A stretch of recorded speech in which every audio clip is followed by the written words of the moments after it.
MSCBचे लोक परस्पर त्यांची घरांची कुलपं तोडतायत, लॉक तोडतात, आतमध्ये शिरतात, जुने मीटर काढतात आणि नवीन मीटर लावतात। आणि म्हणून आपण इथं बोललात त्याचा आम्ही रेफरन्स अनेक वेळा दिला, 2-3 आम्ही मोर्चे पण काढले, पण तरी सुद्धा अधिकाऱ्यांचं जबरदस्तीनं, आपण वेगळं म्हणालात, कोर्टाने वेगळे आदेश काढलेत, आपण वेगळं म्हणालात आणि MSCBने परस्पर आदेश वेगळे काढलेत की हे सक्तीनं मीटर बसवा। या संदर्भामध्ये आपली नक्की भूमिका काय आहे आणि अशा सक्तीनं मीटर जर बसवणं चालू असेल तर आपण ते बंद कराल का?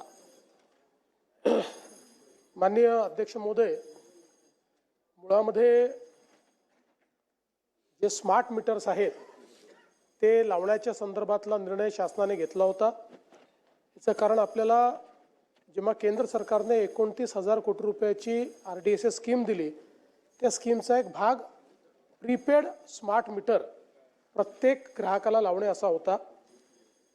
त्याच्यावर खूप मोठ्या प्रमाणात आक्षेप आले, त्यामुळे पहिल्या टप्प्यामध्ये आपण फीडर मीटर पूर्ण केले, डिस्ट्रीब्युशन मीटर पूर्ण केले आणि जेवढ्या सरकारी आस्थापना आहेत त्या सरकारी आस्थापनांना आपण आता स्मार्ट मीटर्स प्रीपेड हे लावलेले आहे। आपण ही घोषणा केली होती की नॉर्मल जे ग्राहक आहे यांना प्रीपेड मीटर आपण लावणार नाही।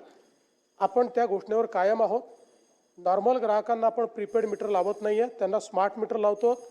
स्मार्ट मीटर लावल्यानंतर आत्तापर्यंत स्मार्ट मीटरचा लोकांना फायदा झालेला आहे, कारण आपण हा निर्णय घेतला की जो स्मार्ट मीटर लावेल त्याला 10% आपण वीज बिलात रिबेट दिलेली आहे। जवळपास 2 वर्ष दिली, मी एक्झॅक्ट मला आता आठवत नाही, पण त्यांना रिबेट दिलेली आहे।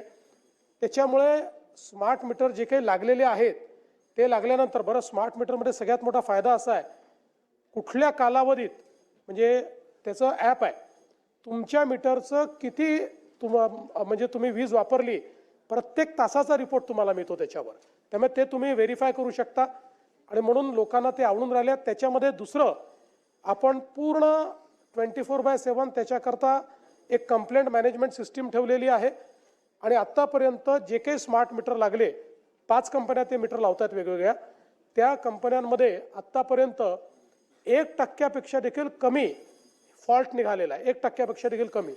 तथापि आपण जे लक्षात आणून दिलेलं आहे, कोणी हजर नसताना जर त्या ठिकाणी मीटर बदलण्यात येत असेल तर हे चुकीचं आहे। त्या संदर्भात आदेश दिले जातील। ज्यावेळेस तो व्यक्ती त्या ठिकाणी हजर असेल त्याच वेळी आपण हे मीटर लावू। सगळ्यात महत्त्वाचं, ज्या घरगुती ग्राहकांना स्मार्ट मीटर लागलं त्यांच्या कोणाचाही आत्तापर्यंत, म्हणजे आहे मी सांगितलं 1% कमी, पण 99% लोकांचं बिल कुठेही वाढल्याचं लक्षात आलेलं नाही। अध्यक्ष महोदय, सुनील भाई, छोटा प्रश्न, सूट दिली आहे, पुढील 5 वर्षाकरता दिली आहे। इसी प्रश्न को लेकर अध्यक्ष महोदय, अशाच नवनवीन अपडेट्ससाठी डिजिटल कोल्हापूर चॅनेलला सबस्क्राईब करायला विसरू नका।